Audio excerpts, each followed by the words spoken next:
Joining us today, we have Don Robison. Don is the seed administrator for the Office of the Indiana State Chemist. So thank you so much for your time today, Don. Thank you. I'm really happy to be here. I'm excited about this. I love middle school, high school, and college science kids. Well, you're in the right place then. That's for sure. That's all we do. But well, your title kind of gives away what we wanted to talk about with the seed thing. I think the best thing is let's just start with the elephant, on the computer, and because everyone's talking about right now the seeds from China, and so let's start there, and then we'll go into and maybe you can explain why anybody would care. Okay, yeah, the seeds from China thing, I was coming back from vacation on Saturday night. We've been hiking in the mountains for 7 days. Oh, wow. And then I find out about these seeds from China from one of my counterparts in another state. I got an email from my buddy in Pennsylvania, and I didn't know anything about it. I said, what is this? Then I see I've got like 50 to 75 emails from my counterparts all over the country. And I said, wow, there's something going on. So I sent out a quick tweet on the State Chemist Twitter page. And that tweet, normally we get about 1,000 people responding to our tweets. That tweet is now like 36,000 people responded to the tweet. Oh, wow. And I knew something was up. Yeah. At that point.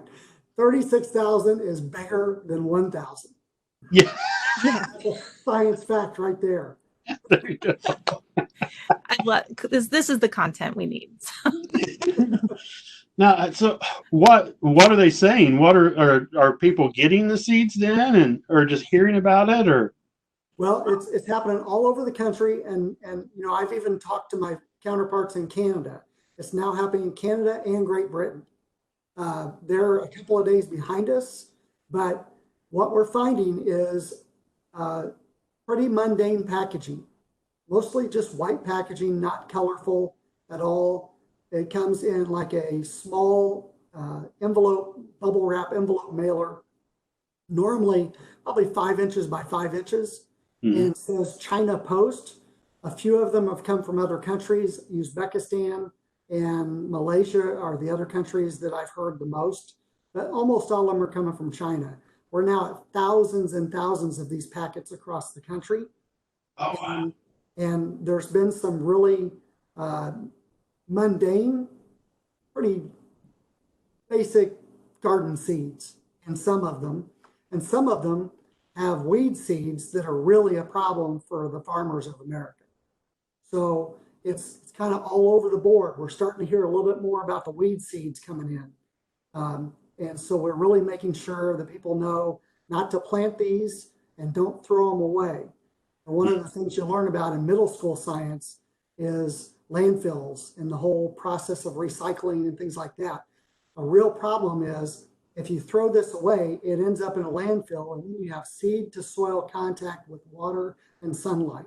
So you've just planted them someplace else. And so what, all right, so there's a weird species that we grow in China. What's wrong with you growing that here? Well, the problem is there's really three things that could happen out of that.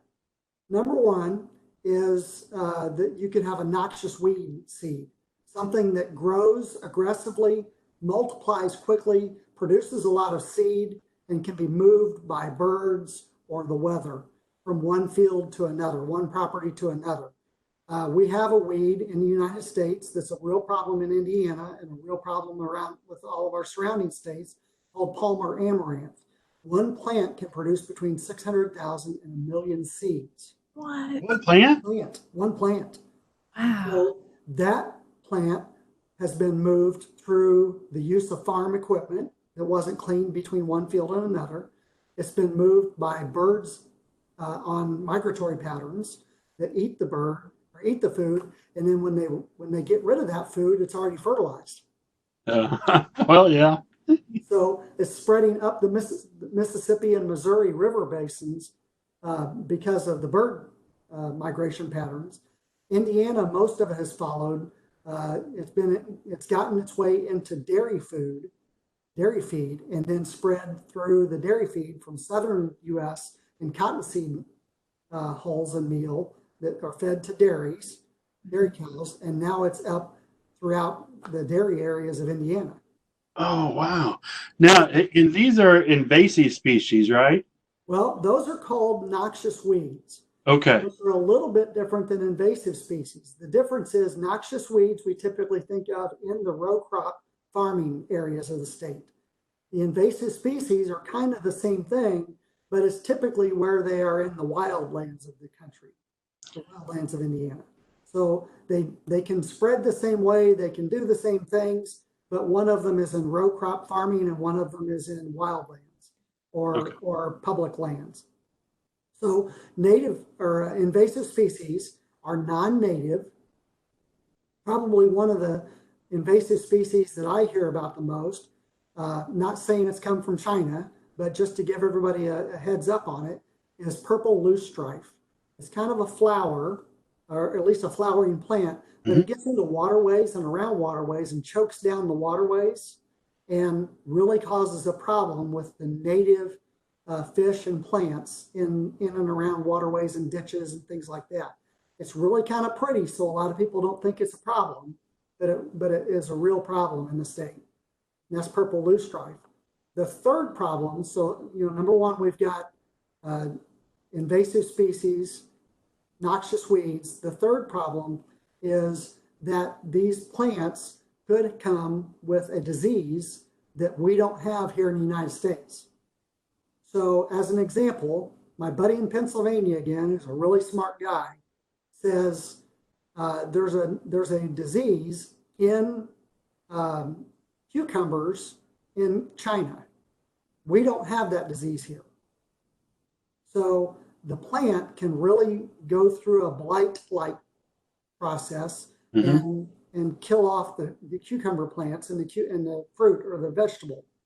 So if we got that disease here through these seeds that somebody planted, they went against what we're asking them to do and they planted the seeds, that disease gets started here, the Vincennes area of Indiana. There's a lot of melons and cucumbers and things like that, a lot of vines grown.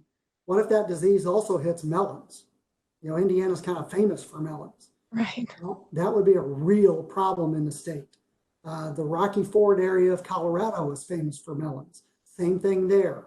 It would be a real problem. Southern Illinois, the same thing. We really don't want these diseases, invasive species, or noxious weeds here. Now, we're not saying every packet of seeds is going to be a problem like that, but we don't know, and the consumer and the public doesn't know which one could be a problem and which one could be harmless. So we're asking everybody to not plant the seeds and to not throw them away. And so where do they take them? Okay, the best place to take them or to mail them is to the USDA APHIS office in Franklin, Indiana. And I've got an address here for that. We can include that. Yeah, we can. 3059 North Morton Street, Morton, Franklin, Indiana, 46131. And that's the USDA APHIS office. APHIS is APHIS, and that stands for Animal and Plant Health Inspection Service. Oh. They are the folks who are doing most of the investigation behind why this is happening. Our lab on Purdue's campus is going to do some of the investigation of what the seeds are. We're going to do the analysis and find out what the seeds are, and then log, what types of seed we got. Now, I saw a Facebook post. Someone hollered at me and like, hey, is this true? I'm like, I don't know. But they said that the extension offices throughout Indiana are serving as collection centers also. Is this true? Yes. Okay. We're first asking people to send it to the APHIS office. If they can't do that, and they can call the DNR, Division of Entomology and Plant Pathology, or they can drop them off at the extension office in their county. Okay. If they prefer, they go through the route of mailing it But if they don't want to spend the couple of bucks it's going to take to mail it, they don't want to handle it anymore, they can call the DNR, Division of Entomology and Plant Pathology. Someone will come by and pick it up. Or if they're going to be by the extension office, they can just drop it off. Okay. Okay. So And is so, this coming from people that are people ordering seeds and they're just getting these, or are these coming because they're just being stuck into other things that maybe people didn't order? Yeah, these are unsolicited in most cases. We've found stories where people are actually going down and checking whether what they've ordered has come in or not, and what they've ordered hasn't come in yet, but this is unsolicited. This is on top of that.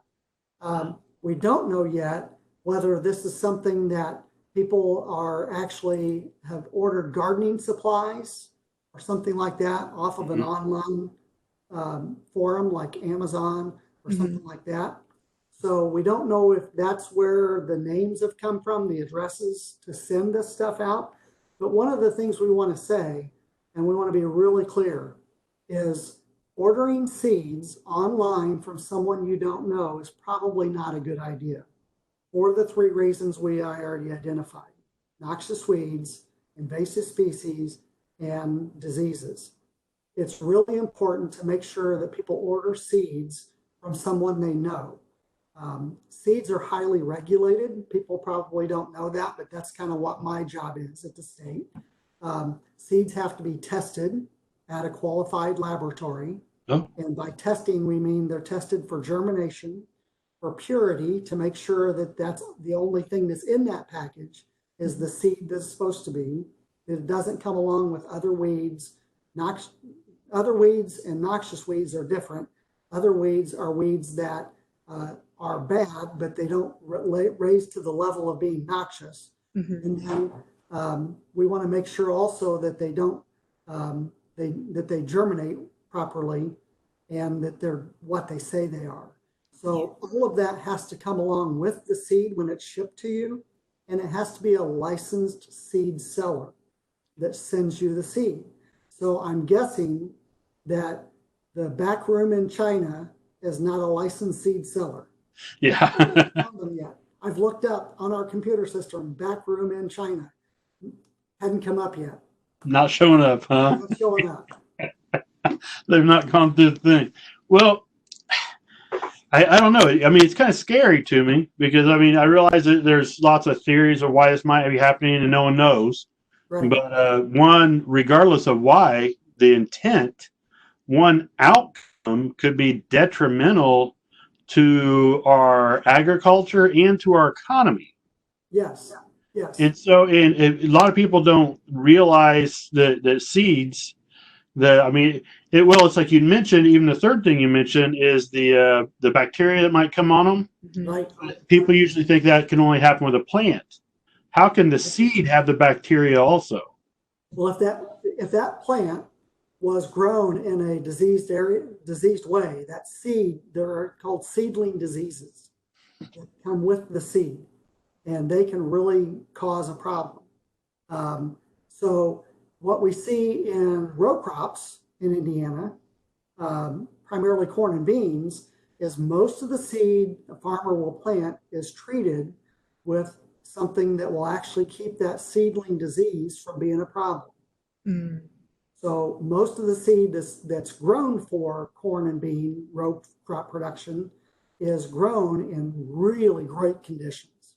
So there's not much chance that there would be a seedling disease. But if your livelihood is based on whether your corn and soybeans germinate or not, you don't take a chance with that.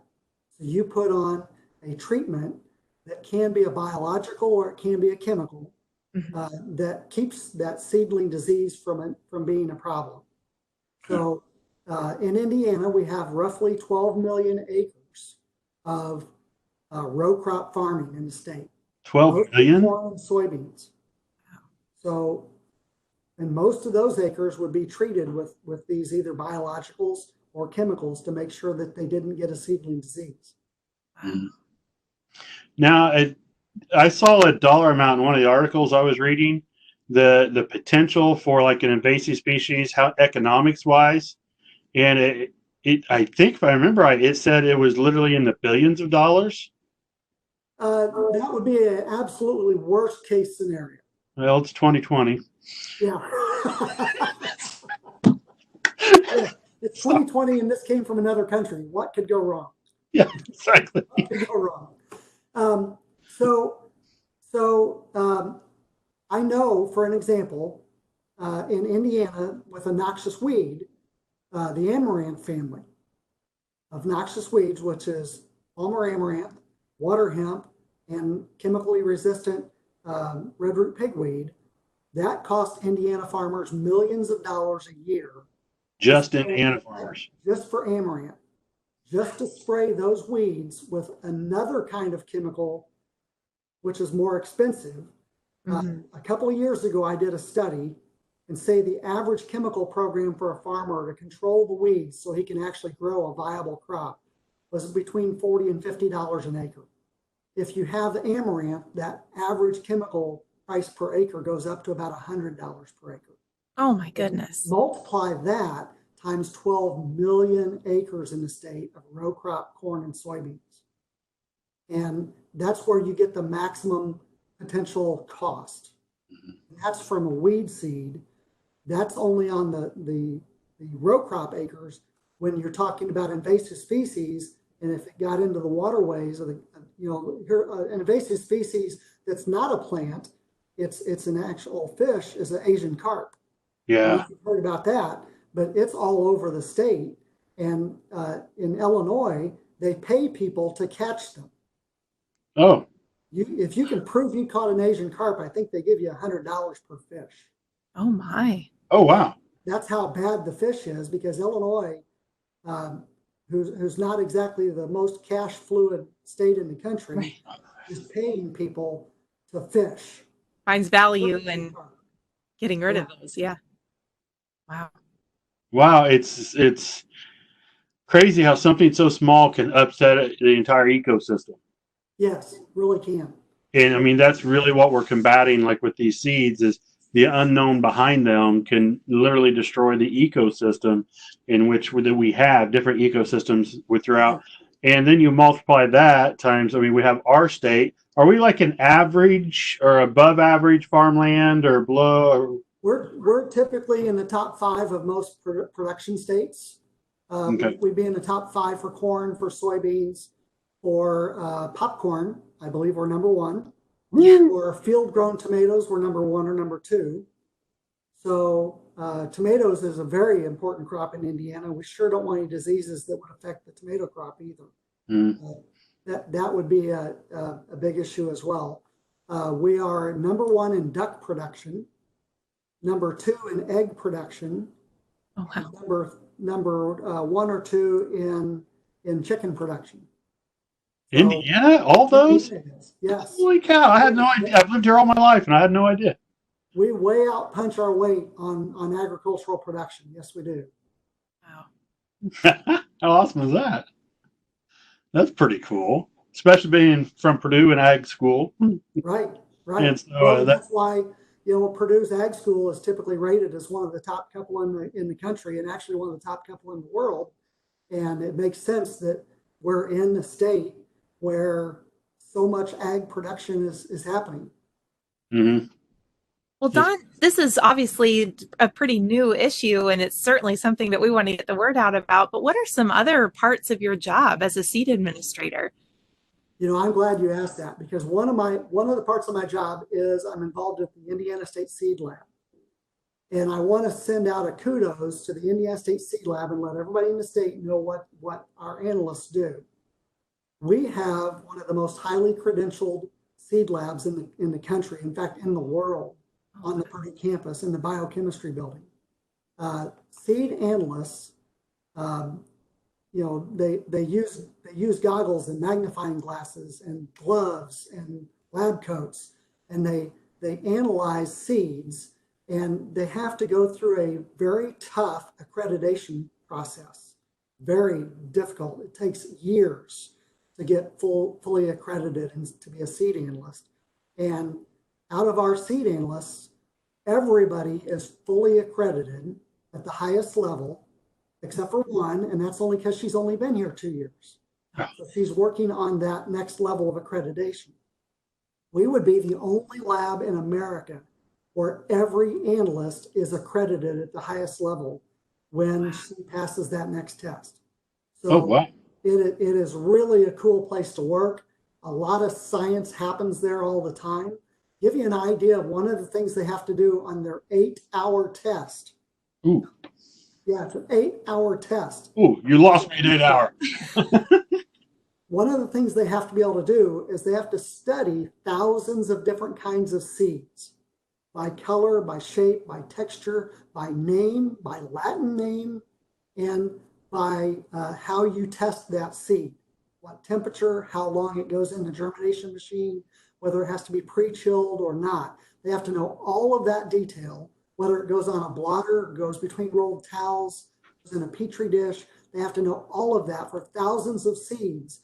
And on that test, they're giving 300 of those thousands of seeds randomly, and they have to identify them all. Oh. What? Yes, there are not a lot of people in the world who can do that. And we have a whole crew of people at Purdue that are very proficient at that and pass their tests with glowing numbers. Oh my goodness. It's a really cool thing to have at Purdue. Most state seed labs are not associated with the university, and most of them will have one or maybe two people that are highly accredited in your lab, and everybody else is a worker bee. Uh-huh. We don't have worker bees. We've got the queen bees everywhere we look. Holy And it cow. really works out well. So what's the background then for becoming, is it a seed analyst? And it sounds like you kind of need to know everything. You need the chemistry and the biology and the Yes, you do. environmental Yes, science. to be a seed analyst at Purdue in the Indiana State Seed Lab, part of the state chemist office, you need to have a degree, a 4-year degree in a science field. Okay. And you have to be willing to go through all of the training and testing. So you have to sign up and say, okay, I'm willing to go through this years of testing. And, you know, it's really interesting. I don't know if I can actually say this or not, but their pay is based on what level of accreditation they're in. So they start off at a reasonable pay, and when they pass the first test, we incentivize them to pass these tests. Yeah. And pass the second test, we incentivize them again and reward them for passing that. So that, you know, that happens in a lot of areas of science. When you prove that you're at a certain level, you're able to get more kudos, more pay out of that, more reward, so to speak. So we're very pleased that we can do that. The other part of what we do with my job is I get to do some pretty cool things with the law. I actually help to write the regulations for the state of Indiana when it comes to seeds. And I never had any experience with that. I've been in the seed industry over 3 decades. I never had any experience with that until I came to Purdue about 4 years ago. And that's a pretty cool part, having to write in lawyer talk. but it has to be something that everybody can understand. Right. So you have to write in lawyer talk where everybody can understand it. And that becomes part of the state's regulations on how seeds are handled. So you go through the whole process of getting industry input, getting legislator input, getting Purdue legislative liaison input, getting Department of Agronomy, Department of Agricultural Economics, Department of Entomology, get input from all those different places before you can write these laws and be effective with what you're writing.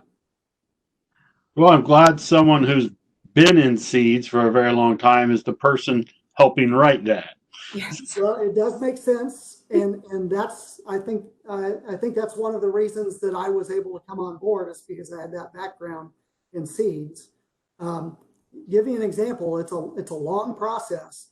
I was trying to update our noxious weed seed list and get amaranth on the list because it's so expensive for farmers. It was a 3-year process to do that. Oh my goodness. So it doesn't happen overnight. Give you another example, we have a noxious weed that has been found to possibly be a viable crop. They found a use for it. And they found that managed properly, it might be a viable crop. So part of my job is to make that determination to see if I can give a certificate that would allow a company that is highly regarded to run a test plot. And to allow them to grow a small amount of that noxious weed. Mm-hmm. And if it ends up being controllable and viable and economically viable, then we'll go about the process of getting it taken off of that list. So then it can become a forage crop for the livestock of the state. Oh my goodness. So you can do a lot of cool things. Now, I did not expect to find my seed expert in the office of the state chemist. Right. Yes. Why? What's chemistry got to do with it? That's really good. We work with chemistry every day in seed because we have to know what chemistry is on the seeds when they're treated for seedling diseases and for seedling insects. So we have to know the chemistry we're dealing with so we can wear the proper protective equipment, the PPE. The other part of it is the Office of Indiana State Chemist started in 1881 at Purdue. And it has been a state agency, one of the oldest state agencies around, older than the Department of Agriculture. And what we do is we regulate seed. Fertilizer was the first law.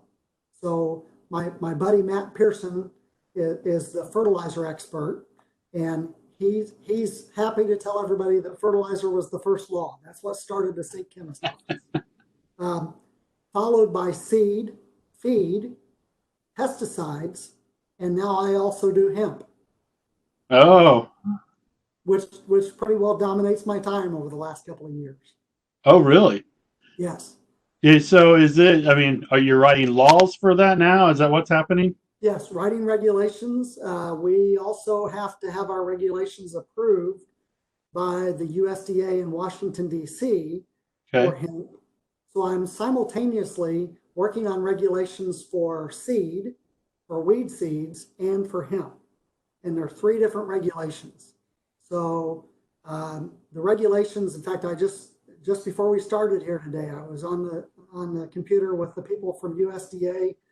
Got to change a couple of other things about our regulations so we can get our state plan approved and people can legally grow hemp, not marijuana. So, and that's well, I'm glad you went here because yeah, I was considering whether or not to ask. I don't know the difference. What's the difference between hemp and marijuana, and why do we want to grow hemp? And okay, so the legal difference between hemp and marijuana is the amount of THC that's in the plant. okay, THC is tetrahydrocannabinol. Chemistry, right? Chemistry. Tetrahydrocannabinol, or called THC.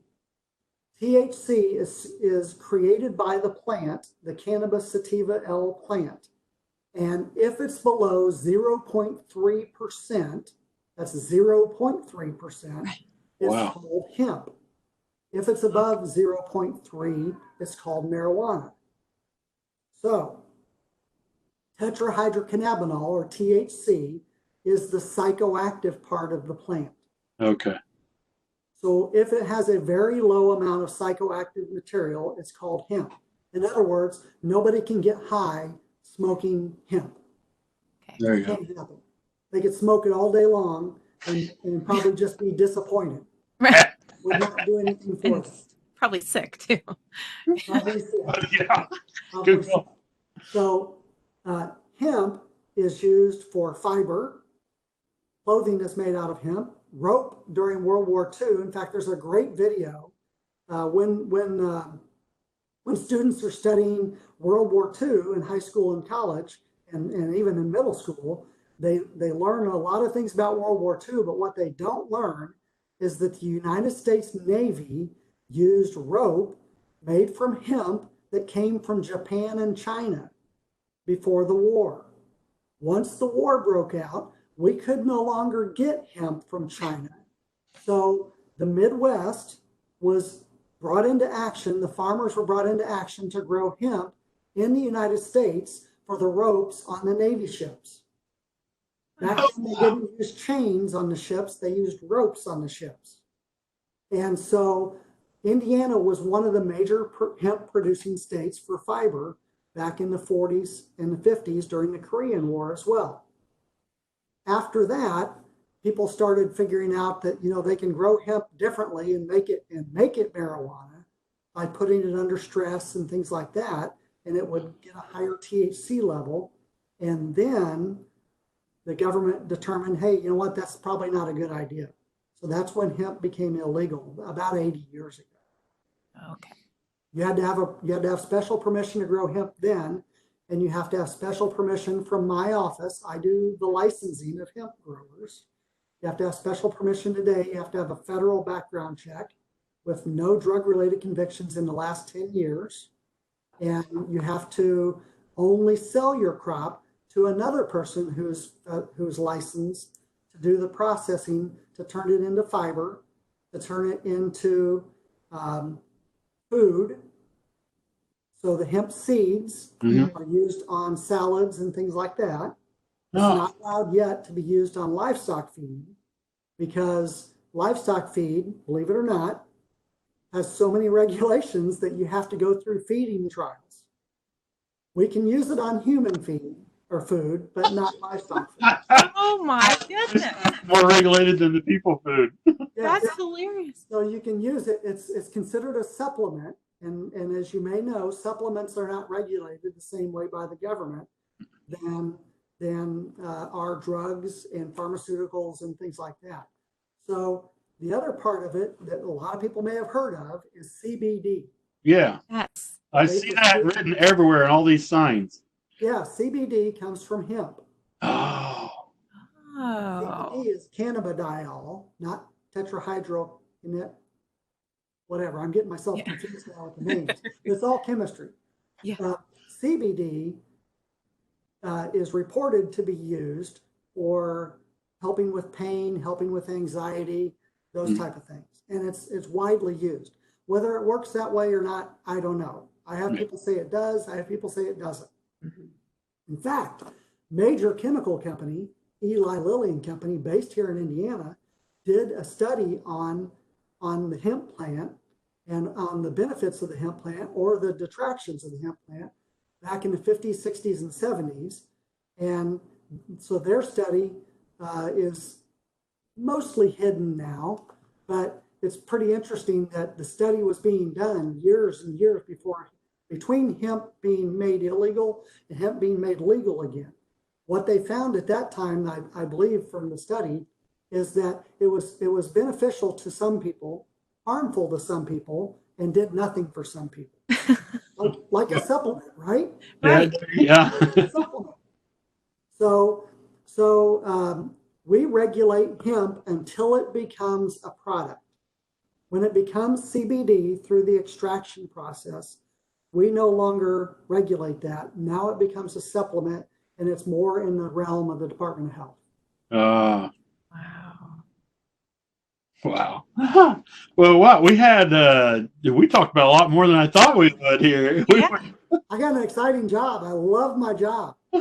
We can tell. Gosh, this is very fascinating to hear. Thank you so much for sharing this. So we appreciate you taking the time and talking about this. We're very excited about, and I was hoping to learn a little bit about the mystery seeds, but I think we learned a whole lot more. Yeah, it's really cool. I like I told you guys before we got going here, I used to help out in some science classes in middle school at Clark Pleasant in Whiteland, Indiana, and I loved it. Absolutely loved it. In fact, when I interviewed for this job, they asked me, what do you love about what you do? And I got to tell them all about what I love about what I do, about working at Clark Pleasant Middle School and Whiteland High School dealing with science. It was so much fun.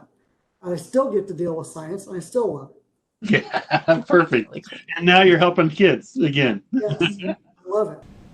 Thank you for listening to our podcast. Please hit the subscribe button so you'll continue to hear about new and exciting STEM-related work being done. Tweet us questions, suggestions, and requests at Purdue SOS or email us at k12science@purdue.edu. Until next time, be super, and remember, you are someone's hero. Boiler up! Hammer down.